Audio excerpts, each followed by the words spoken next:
Como surgiu e como funciona a estrutura feudal de condados, ducados, reinados? Seria esferas escalonadas hierárquicas de poder sobre os territórios? O próprio Império Romano tinha delegação de poder. Porque quando você toma conta do território grande, se você quer que esse território tenha ordem, você precisa delegar a autoridade. Então, é melhor do que delegar a autoridade criando uma burocracia, que é o que o mundo moderno inventou, você chega e faz na base da lealdade. Que era um modelo muito mais interessante. Como dizia o Tolkien, se um vassalo tira o chapéu para um suzerano, isso faz muito mais bem para o vassalo do que para o suzerano. A lealdade era uma base. Dava problema? Dava um monte de problema. O mundo feudal não era sem problemas. Independente de dar problemas, eu não estou falando que a Idade Média era perfeita. Longe disso. A Idade Média estava muito longe de ser perfeita. Mas a Idade Média não tinha uma coisa que nós temos. Embora ela fosse cheia de problemas sociais, ela tem uma coisa que nós não tínhamos. Ela não estava num processo lento e gradual de entropia. Porque o século XIII, a qualidade de vida é muito melhor do que a qualidade de vida no século VI. Muito melhor. Quem vivia no século XIII vivia muito melhor que do século VI. Quem vivia no século XIII vivia muito melhor que o século XII, que vivia melhor que quem vivia no século X. Então a Idade Média não estava numa entropia. Mas há um problema, porque hoje, quando você olha no mundo de hoje, você não consegue fugir da realidade que o primeiro mundo é o passado e o terceiro mundo é o futuro. Cada dia que passa, existe a terceira mundização da sociedade. Isso vale para todos os países. E cada dia que passa, você olha uma sociedade bela e harmônica e você não consegue ver nela o passado. Vejam, por exemplo, o vídeo do Rio de Janeiro dos anos 30. Parece outra civilização. Então, a questão do feudalismo, o lado bom do feudalismo, o lado ruim do feudalismo era briguinha por poder, guerras incansáveis entre nobres, uma série de coisas. O lado bom do feudalismo é delegação de poder sem burocracia. E descentralização do poder, esse é o lado bom. Então, tudo na história você vai ter que olhar. Me perdoem, aqui novamente não é uma abordagem ideológica, para quem quer botar esse frame não vai conseguir em mim. Eu não estou aqui para falar que tudo que a igreja fez foi impecável, embora eu diga que a igreja seja santa, mas por causa dos seus santos e da sua doutrina, não porque todas as pessoas da igreja fizeram. Eu não acho que a monarquia é sem dificuldades e eu não acho que a delegação de poder é sem dificuldades. Esse não é o ponto. O que eu estou falando é que o ódio irreal propagandístico do mundo moderno pelo antigo regime, por monarquia, catolicismo, feudalismo, é um ódio irrealista. Ele não tem isso. A escravidão é um tremendo do mal. Eu não acho que a escravidão foi boa. Mas sabe quem combateu muito fortemente a escravidão? Pessoas do ancião regime. A Igreja Católica, a Princesa Isabel, a monarquia espanhola, a monarquia francesa. Então, na verdade, quando você olha... e boa parte dessa escravidão que você está falando foi feita pelo mesmo mundinho liberal. É só você olhar o fenômeno da escravidão nos Estados Unidos. Com todos os defeitos que o Brasil tem, e por pior que fosse a escravidão no Brasil, eu não acho que ela foi boa, ela foi péssima. Não dá pra falar que o Brasil foi igual aos Estados Unidos. Os Estados Unidos foi muito mais violento tudo. Os Estados Unidos teve genocídio indígena de maneira que o Brasil não tem. É só você olhar pro povo brasileiro. O povo brasileiro é miscigenado, o povo americano não é. E tem um motivo pra isso. Então a própria... Não dá pra comparar a colonização... os portugueses antigos nem chamavam de colônia isso aqui. Falavam que era o território ultramarino, viam como uma extensão de Portugal. Não dá pra comparar o Brasil com os Estados Unidos. Não dá pra comparar. Mas Guilherme, se é assim, se é tudo tão maravilhoso aqui no Brasil, e se é tudo tão ruim lá nos Estados Unidos, por que os Estados Unidos é ricaço e a gente aqui é pobre? Você está sendo propagandístico.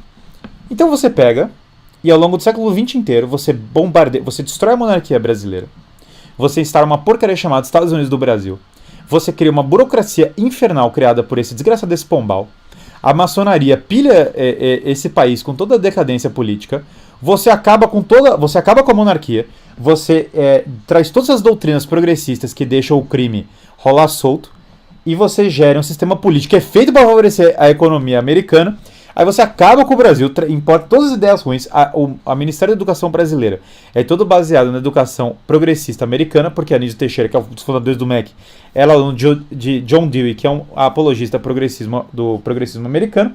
E aí depois que o Brasil se arruína, você fala, culpa dos portugueses. Não, desculpa, quando o Brasil entrou em decadência, os portugueses já tinham ido embora há muito tempo. A gente já tinha expulsado eles faz muito tempo.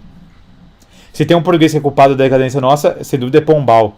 Mas o fato é que os portugueses já tinham ido embora quando nós tivemos isso. Quem está aqui e está espalhando a sua cultura é a esquerda americana. A direita americana, eu tenho a maior simpatia por ela, eu não tenho antipatia por nenhuma direita. Mas você não vai conseguir emular a direita americana e fazer funcionar no Brasil, então também não serve. Embora eu goste deles, eles sejam toda a minha simpatia do mundo à direita americana, mas vocês não vão conseguir equiparar, é muito diferente a cultura e tudo. Então essa história é importante. Eu falo tudo isso porque eu realmente não gosto quando as pessoas veem com essa história de querer desmerecer Portugal e querendo desmerecer Portugal para atacar. Isso realmente é uma questão, né? Então o Estado moderno, ele é uma realidade que só foi crescendo. Ele não acabou. Tá aí os Estados americanos, está aí a União Europeia.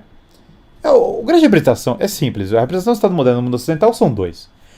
É a União Europeia e os Estados Unidos da América. Não tem muito fora disso, tá? E a Inglaterra, agora que ela se separou da União Europeia, a Inglaterra é outra. Mas assim, são esses. Não tem muita... Os outros países são meio que satélites desse mundo globalizado. E a direita americana, coitada, ela poderia existir um Brasil, poderia existir um mundo no qual a direita americana ganha a guerra.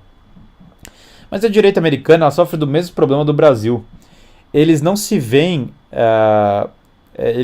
como a monarquia católica da descentralização do poder. Mal e mal, os americanos têm uma coisa muito boa, que pelo menos a direita lá se vê como federalista. Então eles entendem a força e a importância de quebrar a autoridade do governo central, de ter autonomia local. Esse eu acho que é o grande mérito da direita americana, é o federalismo, é o fato deles amarem a autonomia local. Eu vejo isso como quererem assumir a própria defesa, quererem ter responsabilidade própria, quererem cuidar do seu própria região. Esse é realmente um grande mérito dessa direita americana. Mas embora a direita americana tenha esse mérito, né, o mérito de autonomia local, eles não entendem a monarquia. Mal e mal, eu vou dizer, 2 pessoas demonstraram simpatia pela visão monárquica dos Estados Unidos recente. O Donald Trump, de maneira muito indireta, mas chegou a elogiar algumas coisas nessa linha, e o Elon Musk. Mas assim, é muito incipiente tudo isso, né? O Jordan Peterson agora, que é canadense, mas que está inserido no debate lá, então lá está tendo um direcionamento nisso. E o Donald Trump chegou a fazer uma certa proximidade com a Igreja Católica, tanto em especial na questão do aborto, né? Houve isso lá nos Estados Unidos. Mas é tudo muito incipiente, e entre Donald Trump, com todo o respeito, entre Donald Trump e Carlos Magno, há uma grande diferença, certo? Há uma grande diferença entre Donald Trump e Carlos Magno.